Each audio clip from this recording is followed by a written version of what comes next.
మళ్లీ కేంద్ర సహకారంతో రాష్ట్రానికి అతి ముఖ్యమైన ప్రాజెక్టు పోలవరం, దీన్ని పూర్తి చేసే బాధ్యత, దీన్ని పూర్తి చేసి నదుల అనుసంధానం చేసి మన అందరం ప్రతి ఒక్క ఎకరాకు నీళ్లు ఇవ్వగలిగితే దానికంటే బ్రహ్మాండమైన కార్యక్రమం ఏమీ ఉండదు. వ్యవసాయ రంగం స్టెబిలైజ్ అవుతుంది. ఇది సాధించడానికి అన్ని విధాలా కష్టపడతామని చెప్పి కూడా నేను మీకు తెలియజేస్తున్నాను. ఇంకొక పక్క వ్యవసాయ రంగం పూర్తిగా సంక్షోభంలో పడిపోయింది. రైతులు అప్పుల పాలయ్యారు.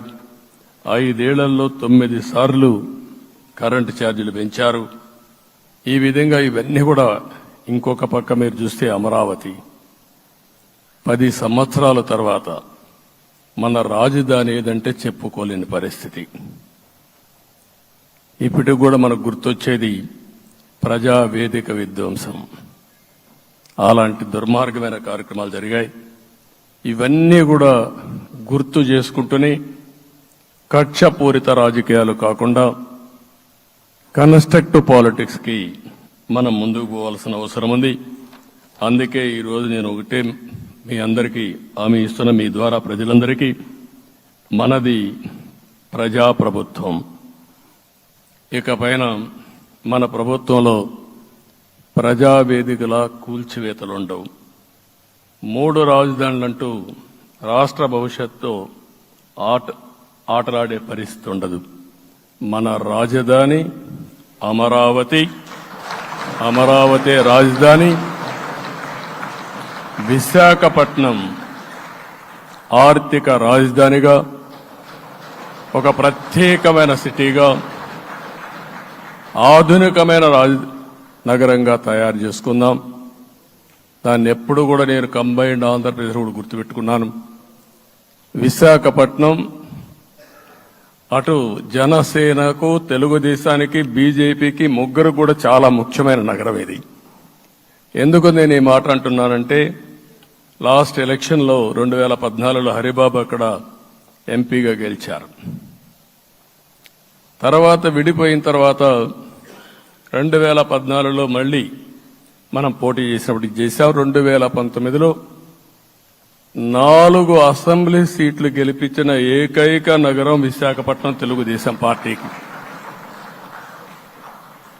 అదే మారిగా ప్రజల్లో గణనీయమైనటువంటి అభిమానం జనసేన అధినేత పవన్ కళ్యాణ్ గారి పైన ఉంది.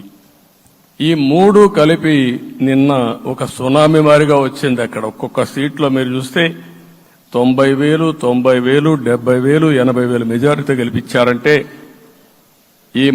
ఆనాటి ముఖ్యమంత్రి విశాఖపట్నాన్ని రాజధానిగా చేస్తాను, ఎన్నికలవుతానే అక్కడే ప్రమాణ స్వీకారం చేస్తానంటే నువ్వు రావద్దు అని ప్రజా తీర్పిచ్చిన రాజధాని నగరం విశాఖ నగరం. అంటే ఎలాంటి టెంప్టేషన్ కూడా లొంగలేదు వాళ్ళు. ఇది ఒక అనుభూతి. విశాఖపట్నాన్ని మర్చిపోయే సమస్య లేదు. తగిన గుర్తింపు ఇస్తాం, అభివృద్ధి చేస్తాం. ఇంకొక పక్క కర్నూలుని కూడా ఇదే మారిగా చెప్పి కర్నూలుని జ్యుడిషియల్ క్యాపిటల్గా చేస్తామని కడాన ఏమీ చేయకుండా వదిలిపెట్టినటువంటి వ్యక్తి.